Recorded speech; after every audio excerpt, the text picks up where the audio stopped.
Well, I think for starters, the budget is a statement of your values and your aspirations, and it's a statement of the financial condition of our city. And I think it's important that everybody understood fully just what the city's condition is. And the way that I chose to present this was to look down the road 4 years. So instead of just passing a one-year budget, we looked at 4 years. So we could see if there are any problems coming down the road. In fact, we could have gotten through this very first year with no tax increase. If we did that, looking out into the third and fourth year, it just would have been a financial catastrophe. And so what I urge council to do is to join me in having a responsible perspective on the budget, which would last 4 years. And we proposed a 7.5% increase in this year.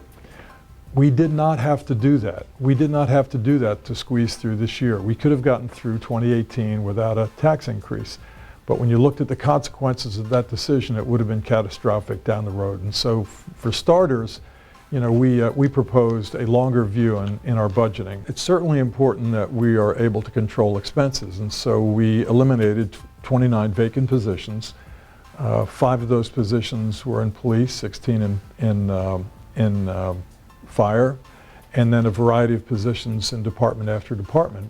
Positions, as I said, that were vacant, so we didn't have to lay anybody off, but we had to talk to our department heads and tell them that they were not going to be able to fill those positions going forward in the name of financial responsibility. I don't think there's anything else that adversely affects the operation of the city. We were able to find other revenues and other savings in the budget, but certainly nothing that was going to impact delivery of services or the operation of the city. In fact, we're confident that we can get the operation of the city to improve considerably. What we presented in the budget was not a reduction in health care cost, but we sounded the alarm to all of our employees that we simply cannot continue to provide the same health care at a level that we have today, which is really just causing the massive deficits that we have. So I compared in our budget our health care programs with the state health care programs. And if we simply did nothing more than supply health care at the same level that state employees get it, and by the way, state employee health benefits are very, very generous. If we just use the same standards as the state, we would save $1.5 million. If we did other things that do not impair in any way or do not increase cost for the employers, but we use generic drugs, we used mail order drugs, we'd save $650,000. That's a tremendous amount of money in a city that is really stressed financially.